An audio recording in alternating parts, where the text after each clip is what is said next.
Bonjour Céline, Bonjour Odile, tu vas bien? ça va bien par ce beau soleil. Oui, nickel. Petite vidéo dans le jardin. C'est agréable. Voilà. Alors aujourd'hui, on voudrait vous parler d'un thème qui nous est cher, c'est l'histoire. Mais l'histoire autrement, voilà. De manière peut-être un petit peu plus ludique, un petit peu moins sérieuse, mais où on en apprend tout autant. Tout à fait. Voilà. Et Donc donc, voilà, voilà, tout. ensemble. Et Voilà. donc, on va démarrer avec les livres de Laurent Deutsch. Et Donc, voilà. Métronome, Métronome et hexagone. Hexagone. Voilà. Voilà. Donc je crois qu'il a écrit métronome en premier. Ouais, Hein. tout à fait. Ouais. Donc, Donc en parle-nous de 2000. métronome. Voilà, alors. Parce que métronome, alors je l'ai aussi. Ta, ta, ta. Et Odile, c'est toi qui me l'avais offert. Ouais. Pour un anniversaire, je crois bien. Ouais, c'est ça. Alors, Voilà. alors, le livre date de 2009. Oui. Donc, moi, je l'ai depuis 2009, mais en toute honnêteté, je l'ai lu il n'y a pas longtemps. J'ai pris le temps de le lire il n'y a pas longtemps. En fait, parce que j'avais eu la chance de voir les documentaires Métronome à la télévision. J'ai vu aussi Hexagone d'ailleurs. Personnellement, je suis Laurent Deutsch sur sa chaîne YouTube à tout berzingue, et je l'écoute aussi avec ses chroniques est entré dans l'histoire. Donc j'aime beaucoup Laurent Deutsch dans sa façon d'aborder l'histoire. Alors certes, peut-être que c'est moins conventionnel qu'un historien, on va dire, universitaire. En revanche, pour quelqu'un de novice comme moi, ou qui est passionné d'histoire tout simplement, c'est une manière de présenter d'une façon, on va dire, simple, ludique, dynamique, aussi. une belle vulgarisation. Ouais. Quand je lis Métronome, je l'entends en fait. Son écriture reflète beaucoup son ton ou sa façon d'être. Et du coup, c'est intéressant parce qu'on entend sa voix alors qu'on est en train de le lire. Et on visualise beaucoup les scènes aussi. Et c'est ça que j'ai apprécié. Donc, là, il écrit vraiment comme, effectivement, comme il parle oui.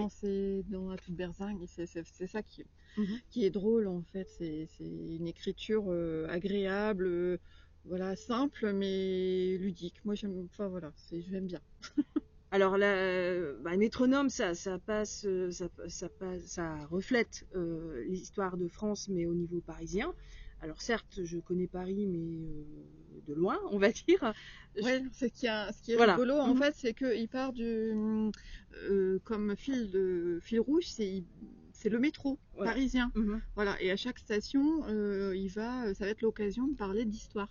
Donc enfin à l'époque, c'était vraiment très très original. Je pense que ça fait beaucoup de bruit pour cette originalité déjà dans le choix de suivre le métro parisien et associer à ça de l'histoire. Et là, effectivement, on est sur vraiment l'histoire de Paris, toute l'histoire de la création de Paris.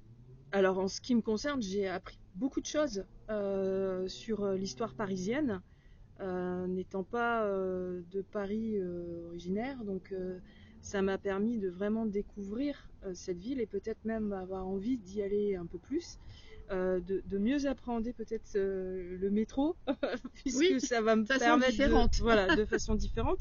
Alors bien évidemment, je suis déjà allée à Paris, j'ai déjà pris le métro, RER, etc. Donc il y a des stations qui m'évoquaient déjà des choses parce que j'ai eu l'occasion d'y descendre, et c'était intéressant d'avoir ce point de vue. Après, j'ai appris des choses au niveau histoire, notamment, franchement, j'avais zappé carrément le côté viking, l'invasion à Paris, etc.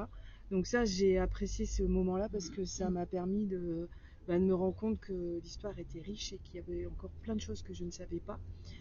J'ai aimé aussi la partie sur Châtelet-Les Halles, c'est un quartier que j'aime bien. Et du coup, je trouvais ça intéressant aussi. Donc voilà, après on pourrait en citer plein. Oui, parce qu'il balaye quand même une grande période. Hein. Là, ça démarre. là, sur Hexagone, on est au 5e siècle avant Jésus-Christ, et il va jusqu'au tunnel sous la Manche. Donc il balaye vraiment une très très grande période. Donc, et là, sur Métronome, il démarre au 1er siècle. Voilà. Donc, et il s'arrête au 20e siècle, on va dire, puisque un début de 21e siècle, avec notamment la Défense, Mais bon, comme le bouquin de 2009, c'était quand même assez récent par rapport au Oui, 21e voilà. siècle. Alors, il y a eu des rééditions de ce livre. Donc, moi, j'ai lu celui de 2009. Donc voilà, ce petit focus sur Métronome, si vous ne l'avez pas encore lu, parce que ça avait vraiment cartonné Oui, dans les ça fait grand librairies, bruit à l'époque, ouais. même si parfois on peut avoir des remarques en disant c'est pas un historien, etc. Moi, je trouve qu'il fait correctement le boulot et ça donne envie d'en savoir plus sur l'histoire. Ben, je vous invite à découvrir ou redécouvrir Métronome ou le relire avec le recul par rapport par rapport à la période où ça a été écrit, pour redécouvrir, on va dire, l'histoire de France et redécouvrir Paris. Oui, et là, Hexagone, c'est un peu le même principe. Donc là, c'est pas le métro, mais c'est sur Mhm. toutes les routes qui ont été tracées. Et de la même façon, il suit les routes et à chaque fois, c'est l'occasion de retracer l'histoire de France.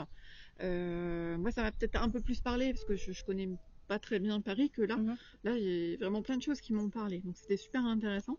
Ce que j'ai bien aimé aussi, c'est qu'à chaque petit chapitre, il met une petite carte de France et il indique la route dont il va parler dans le chapitre qui va suivre.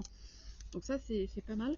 Et je vois que aussi dans Métronome, aussi Oui, bien que dans celui-là, ouais, il y a des petits ouais, encarts. pareil pour Métronome. Ouais. Ouais, voilà, on vous montre.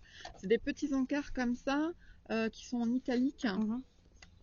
Et là, ce qui est intéressant, c'est que c'est qu'est-ce qui en reste aujourd'hui. Mhm. Donc ça peut être des ruines de remparts, d'un château, ou alors des choses qu'ils ont découvertes et qui se trouvent dans un musée, par exemple. Donc ça, c'est intéressant parce que ça fait limite, ça fait un peu guide touristique en même temps. Donc c'est assez sympa, ça donne envie d'aller voir les routes, les châteaux, les musées. Donc c'est assez marrant parce que voilà, ça fait un peu tout en même temps. Ça, c'est vraiment sympa. Et dans Métronome, en italique, en encart, voilà, il reprend un bâtiment, il en Hmm, dit un peu plus, un peu d'histoire sur ce bâtiment, et hmm. puis maintenant commencer. Et donc c'est vrai que c'est intéressant parce que ça permet de vraiment passer en revue toute la ville, euh, et d'avoir envie, comme je disais, et je l'ai redit, je le répète, de connaître mieux Paris, et d'aller le visiter. Donc je pense que même quand je me ferai une petite virée à Paris, je prendrai peut-être le bouquin Peut-être. avec moi Voilà. pour Ça peut être pouvoir... une bonne. Ouais, ça peut ouais. être sympa. Voilà. Bien, bah, c'est ce qu'on voulait vous dire Tout sur à fait. On vous engage vraiment à à lire. relire, ouais, lire ou relire Voilà. Laurent Laurent Deutsch, Deutsch. Vraiment, c'est Métronome, l'histoire Hexagone. autrement. Il a Ouais. fait des bouquins justement sur Atout de Berzingue. Je crois qu'il les a édités aussi. D'accord. Donc je pense que je vais me les procurer pour Pourquoi pas. pouvoir continuer voilà, de lire son œuvre. Voilà. Voilà. On vous souhaite de bonnes lectures. À À bientôt! bientôt!